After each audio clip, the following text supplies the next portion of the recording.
Atenção! Começa agora uma teleaula de História do Ensino Médio. Você vai assistir a teleaula de número 34. Bons estudos!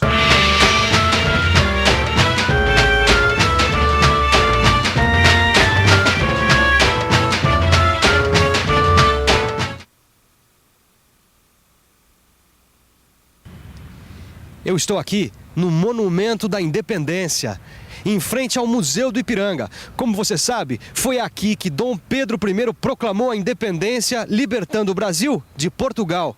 Mas e na América Espanhola? Será que as colônias espanholas se libertaram da mesma forma que a colônia portuguesa? Ficou curioso? Então fique ligado, porque o tema da nossa teleaula de hoje é a independência das colônias americanas. Vamos nessa! Na teleaula de hoje, você vai ficar sabendo que foram necessárias muitas guerras para que as colônias espanholas na América se tornassem independentes e se constituíssem em repúblicas. Já na América Portuguesa, apesar da existência de alguns movimentos contra o domínio português, como a insurreição pernambucana, a independência se deu de maneira diferente, levando a colônia portuguesa a se transformar num império e não numa república.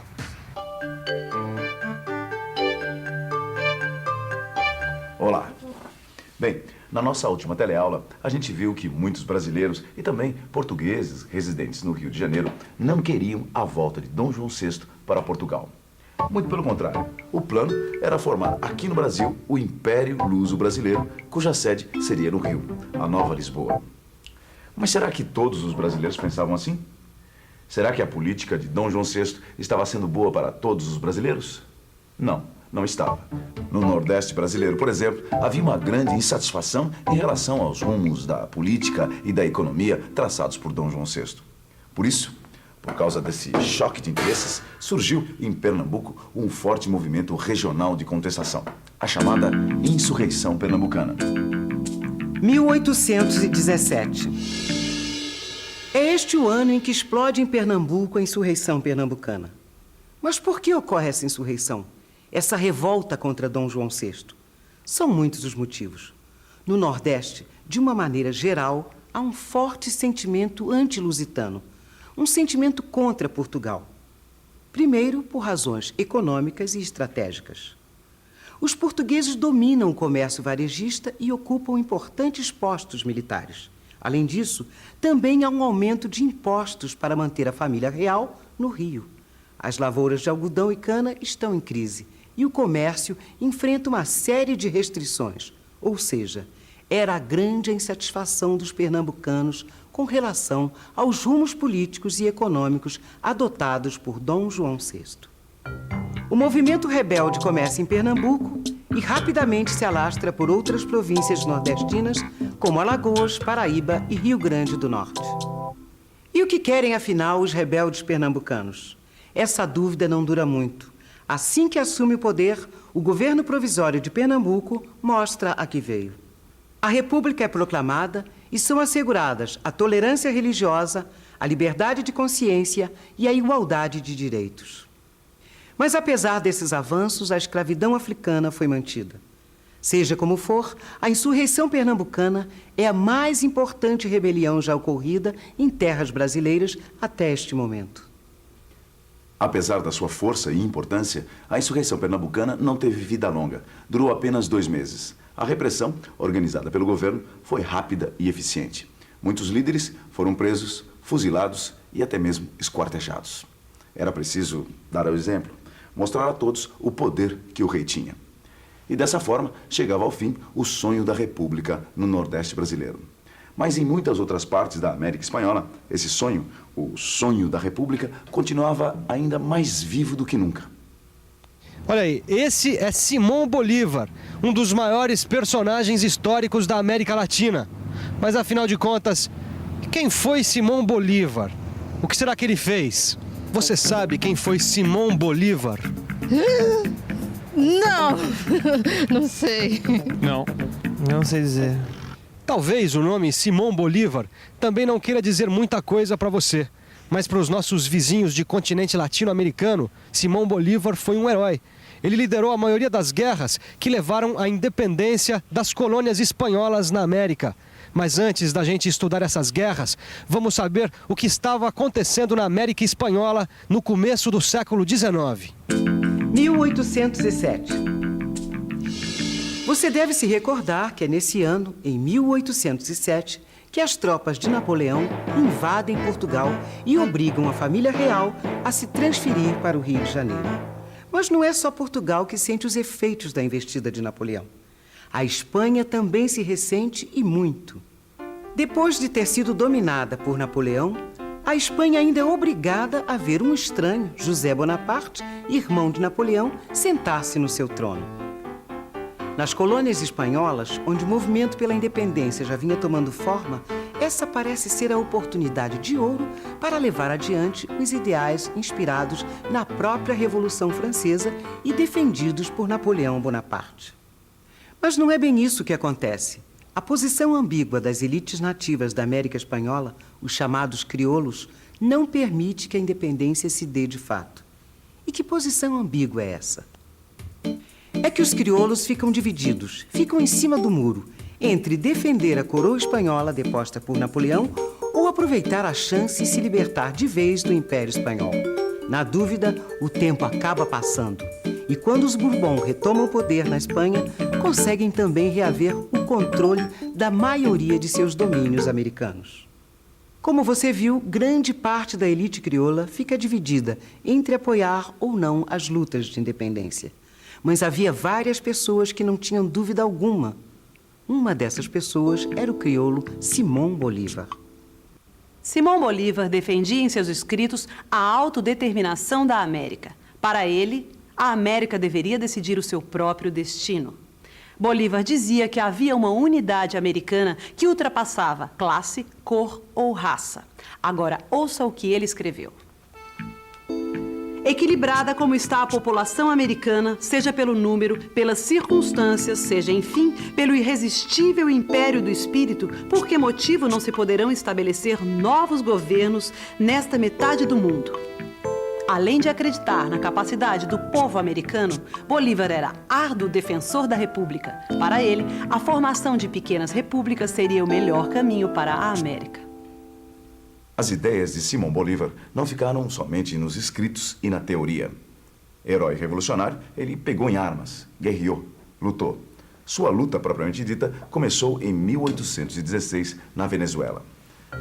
De lá, ele liderou praticamente todas as lutas de independência no norte da América Espanhola. Só que Simão Bolívar não estava sozinho na liderança dessas lutas. Enquanto ele conquistava vitórias no norte, San Martín, outra importante liderança crioula, libertava do domínio espanhol a Argentina e o Chile. As lutas pela independência varreram praticamente toda a América do Sul. Mas uma colônia resistia sob o jugo espanhol, o Peru. Em 1825, o Peru finalmente é libertado. Com a libertação do Peru, era extinto definitivamente o domínio espanhol na América do Sul. Dessa forma, o projeto de Bolívar, que previa a formação de pequenas repúblicas, é definitivamente implantado em todo o continente. Como vocês viram, as colônias da América Espanhola lutaram pela sua independência e, uma vez livres da Espanha, optaram por formar várias repúblicas. Essa estratégia, adotada pelas elites hispano-americanas, seguia o modelo norte-americano, que também optou por uma ruptura radical e pela república. Mas e a América Portuguesa? Como será que foi a sua independência? Que modelo será que as elites brasileiras seguiram para tornar a colônia independente? É justamente isso que nós vamos ver agora. Abril de 1821. É nessa data que Dom João VI volta finalmente para Lisboa. Dom João volta pressionado por uma revolução, a Revolução do Porto. A Revolução do Porto é um dos muitos movimentos revolucionários que explodem na Europa no ano de 1820. Além de defender a elaboração de uma Constituição, a Revolução do Porto também exige o retorno imediato de Dom João VI. Dom João não quer voltar, mas as pressões são tantas que ele não tem saída. E 8 meses depois da Revolução ter eclodido, volta para Portugal. Mas nem toda a família real o acompanha. No Brasil, fica seu filho e herdeiro, o príncipe Dom Pedro. Não se sabe o que vai acontecer. Será que Portugal vai restabelecer o pacto colonial e o exclusivo comercial? Será que serão fechados os portos novamente? Será que O Brasil, de Reino Unido a Portugal, voltará a ser simplesmente colônia? Essas questões eram assuntos obrigatórios em qualquer roda daquela época. Por fim, acaba acontecendo o que todos temiam. As cortes portuguesas partiram para a radicalização e exigiram o retorno imediato de Dom Pedro. Como Dom Pedro se recusava a voltar para Portugal, começaram a lhe tirar cada vez mais poderes. A situação se complicava cada vez mais e não restava outra alternativa senão a independência. Mas surgia então uma nova dúvida. Que independência seria essa? Com república, como fizeram as colônias espanholas? Ou uma independência que preservasse as tradições monárquicas? Acabou vencendo a segunda hipótese. O Brasil se tornaria independente. Mas sua unidade política seria preservada pela monarquia, ou seja, por um rei. Na verdade, as elites políticas brasileiras optaram por seguir a tradição monárquica europeia e não o modelo republicano adotado pelos Estados Unidos e pelas colônias espanholas. Um dos maiores batalhadores dessa causa por um Brasil independente e monárquico foi o paulista José Bonifácio de Andrade Silva. José Bonifácio foi ministro de Dom Pedro I e um dos maiores articuladores da independência. Uma independência que para ele deveria conduzir o Brasil para os caminhos da monarquia. Sua estratégia foi isolar e reprimir os dois grupos que para ele eram contrários à ideia de uma monarquia, de um império brasileiro. O primeiro desses grupos era formado por portugueses que eram contrários à independência, os chamados pés de chumbo. O outro grupo era favorável à independência, mas queria que os poderes do príncipe fossem limitados por uma constituição. Esses eram os democratas. Bonifácio temia que esses dois grupos afastassem o príncipe Dom Pedro do apostolado. Apostolado, uma sociedade secreta formada por importantes fazendeiros e políticos. Mas o controle da situação não se limitava só aos esforços de Bonifácio em apaziguar os ânimos aqui dentro. Lá em Portugal, as cortes pressionavam cada vez mais, exigindo o retorno do príncipe. Como o herdeiro português se recusava a obedecer, as cortes portuguesas resolveram partir para o confronto direto, retirando do príncipe o poder sobre algumas províncias brasileiras. Era o que Bonifácio estava esperando. Com o apoio dos democratas e do apostolado, ele pressionou o príncipe regente, que finalmente promoveu a independência do Brasil. Ah, então foi assim que Dom Pedro I proclamou a independência do Brasil, Vicente? É, mais ou menos, né, Gil? É claro que a cena mesmo da proclamação não foi como a gente tá vendo nesse quadro aí do pintor Pedro Américo, né? E muito menos como a gente conhece naquele monumento famoso. É claro que não. Bom, isso eu sei, isso é apenas uma representação do que aconteceu, mas não exatamente o que aconteceu. O importante é a gente saber que a partir dessa data, a América Portuguesa deixou de ser colônia. Ou seja, a partir do dia 7 de setembro de 1822, estava nascendo um novo país, o Brasil. Ô Vicente, mas o que aconteceu depois da independência, hein? Ah, meu querido, aí já é assunto para as nossas próximas teleaulas. Porque agora está na hora da revisão. E atenção, se liga aí, que é hora da revisão. Na teleaula de hoje, você viu que foram necessárias muitas guerras para que as colônias espanholas na América se tornassem independentes e se constituíssem em repúblicas. Já na América Portuguesa, apesar da existência de alguns movimentos contra o domínio português, como a insurreição pernambucana, a independência se deu de maneira diferente, levando a colônia portuguesa a se transformar num império e não numa república. Como você viu nessa teleaula, a independência na América passou por diferentes caminhos. O caminho republicano, tentado e fracassado no Nordeste brasileiro, acabou vingando na América espanhola. Já a América portuguesa trilhou os caminhos da monarquia constitucional. Bem, seja qual for o caminho escolhido, o fato é que todos esses novos países da América enfrentaram desafios bem semelhantes, como a construção do Estado, a manutenção da ordem social e a estabilização econômica. Você ficou curioso para saber como é que esses países lidaram com esses desafios? Então fique ligado, porque esses serão os assuntos das nossas próximas teleaulas. Combinado? Até a próxima!